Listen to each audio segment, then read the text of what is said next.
Glad to see you all in this video. This is Nisha from DT Youth Wings SNS Institutions. Today we are going to see a poem about Ode to the West Wind, written by Percy Bysshe Shelley. Percy Bysshe Shelley was born on 4th August 1792 in England and died on 8 July 1822 in Italy. He was a British writer who is considered one of the major English Romantic poets.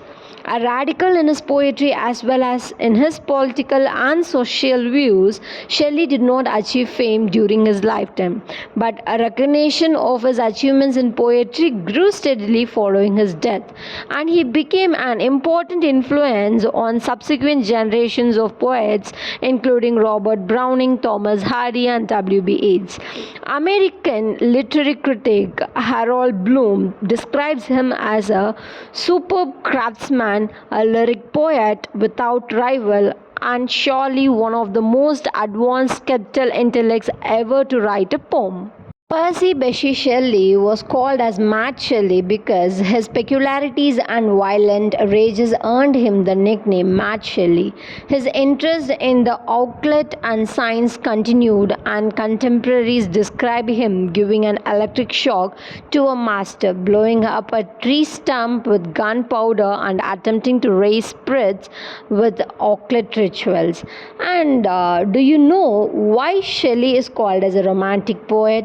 Because he is one of the important English romantic lyric poets. He remains a central role in the English Romanticism. The theme in his work includes religious, nature, ancient Greek aesthetics, and emotional response to beauty. These are the components of Romanticism. Now we shall dive into the poem directly.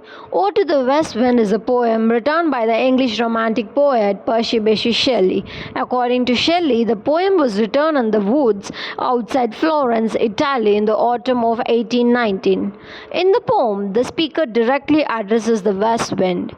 The speaker treats the west wind as a force of death and decay, and welcomes this death and decay because it means that rejuvenation and rebirth will come soon.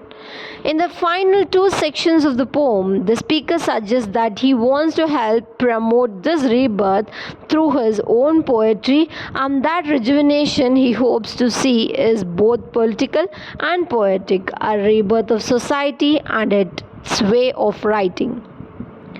Ode to the West Wind, the truly west wind, are the essence of the fall. You are invisible, but you scatter the fallen leaves. They look like ghosts running away from a witch or wizard. The leaves are yellow and black, white and wild red. In this poem, the speaker invokes the wild west wind of autumn, which scatters the dead leaves and spreads seeds so that they may be nurtured by the spring, and asks that the wind a destroyer and preserver. Hear him.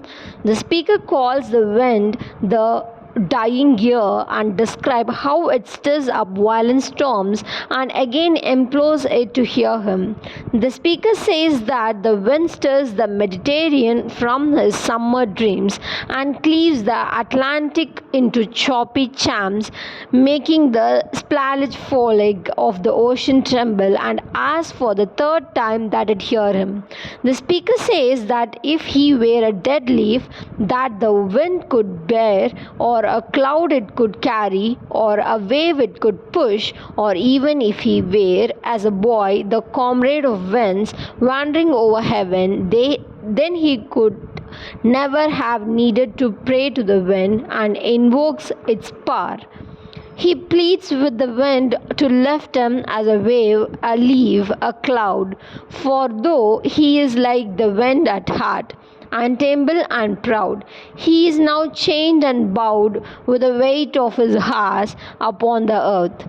The speaker asks the wind to make me the lyre, to be his own spirit, and to dive his thoughts across the universe like withered leaves, to quicken a new birth. He asks the wind by the expectation of this verse, to scatter his words among mankind, to be the trumpet of the prophecy, speaking both in regard to the season and in regard to the effect upon mankind that he hopes his words to have. The speaker asks, if winter comes along, can spring be far behind? Thank you for your patience listening. This is Nisha signing off. And if you have any queries, feel free to DM through my email ID or through my LinkedIn. Thank you.